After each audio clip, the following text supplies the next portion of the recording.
આમોદની મુકદ્દસ ધરતી પર ઈદે મિલાદુન નબીના પવિત્ર અવસરે આસ્થા, અકીદત અને ઇશ્કે રસૂલનો અદ્ભુત નજારો જોવા મળ્યો હતો। વહેલી સવારે સુબહ સાદિકના રૂહાની સમયે તમામ મસ્જિદોમાં શ્રદ્ધાળુઓની ભારે ભીડ જામી હતી, જ્યાં મધુર સ્વરે તિલાવતે કુરાન તથા ઝિક્રો અસ્કાર કરવામાં આવ્યા હતા અને આશિકો દ્વારા 12 દિવસ સુધી પઢવામાં આવેલા દુરૂદ સલામ તેમજ કુરાને પાકની તિલાવત આકાની બારગાહમાં પેશ કરવામાં આવી હતી અને વિશેષ દુઆઓ માંગવામાં આવી હતી। આ મુબારક મોકા પર મસ્જિદો ખાતે પુરુષો તથા મહિલાઓ માટે આકાએ દો આલમના પાક મુએ મુબારકની દિવ્ય ઝિયારતનું વિશેષ આયોજન કરાયું હતું। ત્યારબાદ આમોદના તમામ વિવિધ વિસ્તારોમાંથી અઝીમ અદબ અને અખલાક સાથે ઈમાન અફરોઝ જુલુસે મોહમ્મદી નીકળ્યા હતા, જે પોતપોતાના વિસ્તારોમાં ફરીને દર વખતની જેમ પરંપરા મુજબ વાવડી ફળિયા ખાતે એકત્રિત થયા હતા। માર્ગમાં આવતી તમામ મસ્જિદોમાં મુરીદોએ મુએ મુબારકના નુરાની દીદાર કરી બરકત હાંસલ કરી હતી। વાવડી ફળિયાથી આગળ વધીને જુલુસ બજારી મસ્જિદ પાસેથી પસાર થઈ તિલક મેદાન ખાતે પહોંચ્યું હતું અને અંતે આમોદની મુખ્ય ચોકડી ખાતે પહોંચ્યું હતું।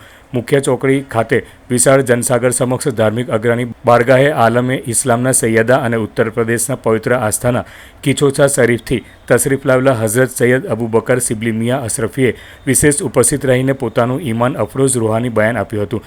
જુલુસના સમગ્ર માર્ગ પર નબીએ પાકના આશિકો દ્વારા શ્રદ્ધાળુઓ માટે ઠેર ઠેર સ્વાદિષ્ટ નિયાઝ અને શરબત તેમજ મીઠાઈનું વિતરણ કરાયું હતું। આ પવિત્ર દિવસે મોહબ્બત અને ખિદમતે ખલ્કની મિસાલ કાયમ કરતા પ્રોગ્રામ પૂર્ણ થયા બાદ બાદશાહ બાપુના બગીચા ખાતે અઝીમો શાનથી વિશાળ મહાનિયાઝનું આયોજન કરવામાં આવ્યું હતું, જેમાં હજારો શ્રદ્ધાળુઓએ શિરકત કરી પ્રસાદ ગ્રહણ કર્યો હતો। સાથે જ માનવતાના અઝીમ સંદેશ સાથે સૈયદ શેર અલી બુખારી અને તેમની ટીમ દ્વારા દરબારી હોલ ખાતે યોજાયેલા મેગા બ્લડ ડોનેશન કેમ્પમાં સ્થાનિક યુવાનો અને અકીદતમંદોએ ઉત્સાહભેર રક્તદાન કરી માનવતાની ઉત્કૃષ્ટ મિસાલ પેશ કરી હતી। સમગ્ર આયોજનમાં આમોદના મોહતરમ ઇમામ સાહેબો, નાતખાનો અને સામાજિક આગેવાનો અઝીમ અદબ સાથે જોડાયા હતા। અત્યંત સબ્ર, તાઝીમ અને લોકોના ઉમદા અખલાક સાથે સંપન્ન થયેલા આ જુલુસે સમગ્ર સમાજમાં ભાઈચારા, અમન અને ઇસ્લામી તહેઝીબનો અમર પેગામ રોશન કર્યો હતો। સમગ્ર ઉજવણી દરમિયાન ભાઈચારો, એકતા અને સૌહાર્દપૂર્ણ વાતાવરણ જોવા મળ્યું હતું।